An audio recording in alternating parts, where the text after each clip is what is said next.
7 News on your side at 4 starts now. Developing at 4 o'clock, a major first step from the Senate as lawmakers advanced a bill forward that could end the government shutdown as soon as sometime this week. 7 News is on your side with team coverage, sorting through the new agreement and what will likely happen next on Capitol Hill. And an update on the travel mess at Reagan National Airport as air traffic controller staffing issues continue to impact flights all over the country. Why officials say the problems won't immediately go away once a funding deal is reached. And the most notorious homicide cold case in Prince George's County has been solved.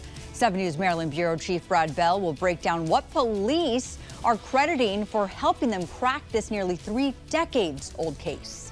And it's a chilly late afternoon across the DMV, but it's going to get a whole lot colder later tonight and into early tomorrow morning. All you need to know coming up.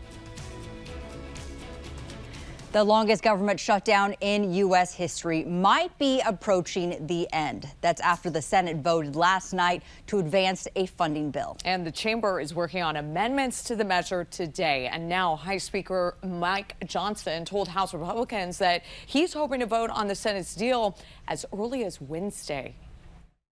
At the very moment that they do that final vote, I will call all House members to return to Washington as quickly as possible. We'll give a 36-hour formal and official notice so that we can vote as soon as possible to pass the amended CR bill and get it to the president's desk. I'm stating the obvious to all my colleagues, Republicans and Democrats in the House, you need to begin right now returning to the Hill. We have to do this as quickly as possible. Meanwhile, his House counterpart struck a slightly different tone this morning. Here's what House Minority Leader Hakeem Jeffries had to say about the Senate deal. It doesn't change the core problem here, which is we need to decisively address the Republican health care crisis on behalf of working class Americans, everyday Americans, and middle class Americans. And Jeffries is talking there about the health care subsidies that many Democrats were long holding out for because the bill that moved forward does not guarantee them. It does, however, say there will be a future vote on Affordable Care Act subsidies. And the agreement also includes a reversal of the mass firings of federal workers by the Trump administration since October 1st. Now, as for how long the government will be funded for, the agreement states through the end of January. So 7 News, we're on your side. We're tracking the latest developments. As we understand, there are so many unanswered questions right now for residents all over the DMV. We have team coverage this afternoon. 7 News reporter Nick Minock has more on how our local senators are reacting to the potential deal, including Virginia Senator Tim Kaine, who is one of the few Democrats who voted for the Senate-backed bill to move forward. Well, our Tom Roussey is standing by with the newest information on the ongoing air traffic control issues that are crippling travel for millions of Americans across the country and creating substantial issues at our 3 local major airports in the region. But first, let's go to 7 News on your side anchor with our Scott Thuman. Yeah, he's breaking down what happened and what's going to come next. You've covered politics extensively on Capitol Hill, Scott. You know, you're tracking all of those unanswered questions and what we're watching for now. Yeah, a lot of moving parts, Megan and Victoria. You have to kind of follow the bouncing ball on this one. So let me walk you through it real quickly. The big question is, what would happen next? How quickly could all of this really be over? Well, first, senators need to agree on how long to debate before voting on a final funding bill. Now, that could go pretty quickly, or it could be held up enough by senators who intentionally want to drag out this process because they don't like the deal. Today, Senate Majority Leader John Thuman warned senators not to drag it out, and he hopes that his chamber can pass the funding package within a matter of hours. Those are his words. Then the House will have to return to Capitol Hill. Now, remember, they haven't been here or even voted since mid-September. They, of course, still have to vote on the deal passed by the Senate. Today, House Speaker Mike Johnson told House Republicans he's aiming for a vote on Wednesday. After that vote, if passed, then the funding bill would be sent to the president for his signature. Megan? There's just a lot to watch for, and we know you will be watching as well as we will here on 7 News. Thank you, Scott. Well, 8 Democrats joined Republicans to pass the funding measure, including longtime Virginia Senator Tim Kaine. And 7 News reporter Nick Minock joins us live from Capitol Hill. Nick, what is Senator Kaine telling you about why he broke with his party last night in the vote?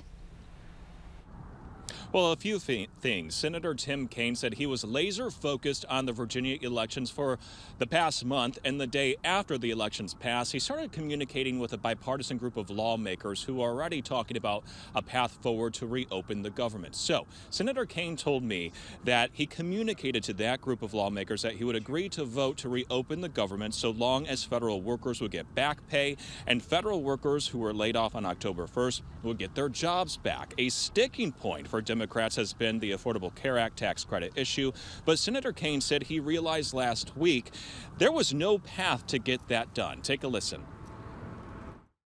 We had no path forward on health care as long as the government was shut down. And SNAP beneficiaries, that 45 million Americans, 1 in 8 most vulnerable Americans, were hurting along with so many others.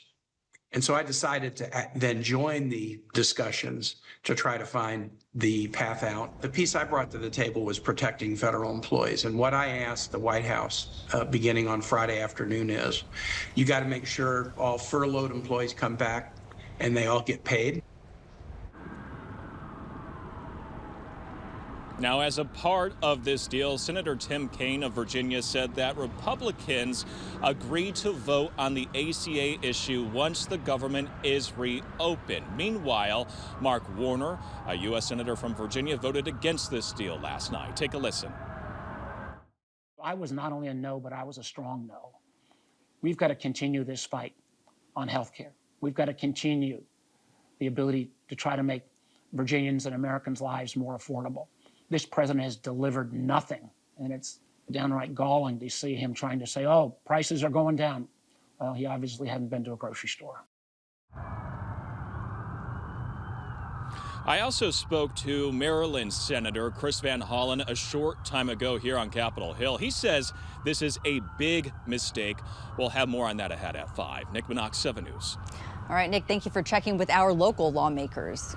President Trump is now demanding all air traffic controllers get back to work now, warning those who don't will face penalties.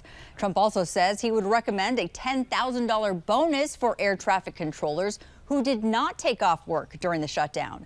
7 News' Tom Roussey continues our team coverage now, live at Reagan National Airport. Tom, even if lawmakers reach a final deal this week, air travelers should still expect residual delays. Yeah, the head of the union for air traffic controllers said today after the last shutdown, it took a while for things to get back to normal. He thinks the same thing would probably happen this time. Meanwhile, here at Reagan National Airport, they had a terrible Friday for cancellations. Then they spent Saturday recovering. Then Sunday, things got bad again today. Again, you see a lot of orange on this board. I just checked a short time ago, 88 cancellations so far today. While that's better than yesterday and Friday, it is still more than twice what has been seen at BWI Marshall and Dulles today. Travelers at Reagan National Airport Monday were still dealing with dozens of cancellations, but at least it was better than the weekend. There were over 140 cancellations to and from DCA Sunday, and per FlightAware on Friday, National had more cancellations than any airport in the world. It took me 5 minutes to get through TSA, no problem. 30 minutes before my flight, they announced, sorry, canceled. No flights are going out until the next day. Talia Havivi says she wound up having to take Amtrak here from Boston. Went to the train station, took an 8-hour train. New FAA flight restrictions began Friday, but the FAA says Reagan National also dealt with an air traffic control staffing shortage that same day. That's why it has had far more problems than BWI Marshall or Dulles. And DCA is an extremely low staff facility. National Air Traffic Controllers Association Union President Nick Daniels says it doesn't take many call-outs to impact DCA. Monday, controllers did not receive their second scheduled paycheck, and the paycheck before that was partial. Yesterday, my kids asked me how long we could stay in our house. Having to answer that question was heartbreaking. But 41 days without pay is unacceptable.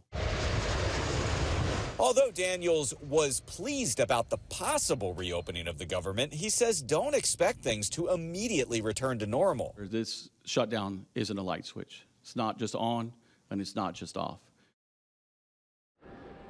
And in fact, Daniels said after the last shutdown under the first Trump administration, in his words, it took 2 to 2.5 months before air traffic controllers were, quote, made whole. So the impacts will continue. And by the way, if this shutdown doesn't end, the FAA is set to force airlines to cancel even more flights starting tomorrow at the 3 major airports in our area. And it will increase again on Thursday and increase again on Friday if nothing changes. Reporting live at DCA, I'm Tom Roussey, 7 News.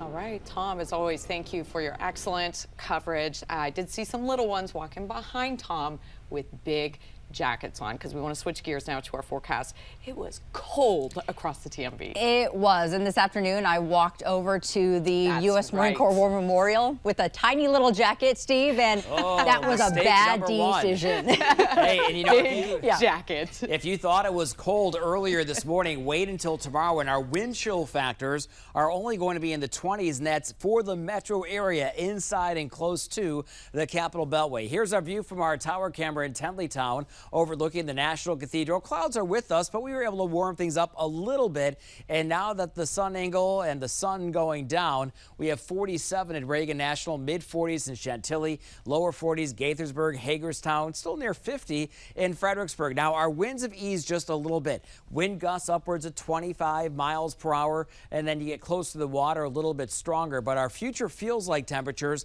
that is the key to our forecast. Notice how they go way down later on tonight. And by very early tomorrow morning, we have wake up feels like temperatures or wind chill factors that are only in the 20s. Tomorrow we're looking at wind gusts 30 to 40 miles per hour, but we do have some milder air that's out there. I'll show you that coming up with a look at our 7-day outlook. I'm Jasmine Styles at the Alert Desk. I'm following developing news from the Supreme Court. The justices decided they will not revisit the topic of same-sex marriage. This comes after the court denied an appeal. It was filed by Kim Davis, a former county clerk in Kentucky who refused to issue marriage licenses to same-sex couples, citing religious reasons. Davis faces hundreds of thousands of dollars in damages and legal fees for not issuing those licenses. The justices did not say why they rejected the appeal. Megan. All right, Jasmine, thank you. Well, the best known and most notorious cold case homicide in Prince George's County has been solved, according to police. And get this, they say it's because of a genealogical database. Our Maryland Bureau Chief, Brad Bell, actually covered this murder 27 years ago. He is joining us live now from Cheverly. And, Brad, what was the scene of this crime? That's where you are now. Yeah, that's exactly right. What's left of the scene of the crime, this is the old Prince George's Hospital Center. It is half torn down now. She was a nurse. She worked in this hospital. They found her dead in her office. It was a violent murder, and people were freaked out. There was concern about safety here in the hospital. The crime never solved until police say now. Sherry Crandall was a nurse, a caregiver, and administrator working in the old Prince George's Hospital Center. It was supposed to be a safe place where lives were saved. But back in 1998, she was found murdered in her office, in the hospital. She'd been raped and strangled. But in those days, before there were cameras everywhere, her killer's identity remained a mystery. Until now. Prince George's County Police, led by longtime homicide and cold case detective Bernie Nelson, used a genealogical database to link DNA found at the crime scene to this man, Barry Shabazz, a career criminal with a violent history whose birth name was Edward Watts. Nelson believed Watts was a thief on the prowl when he encountered Crandall at random, but he says the real motive may never be known.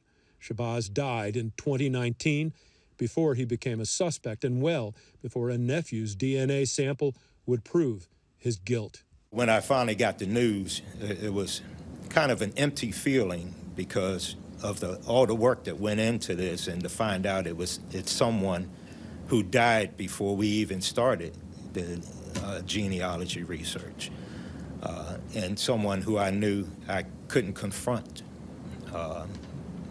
And someone who couldn't be brought to justice and be punished.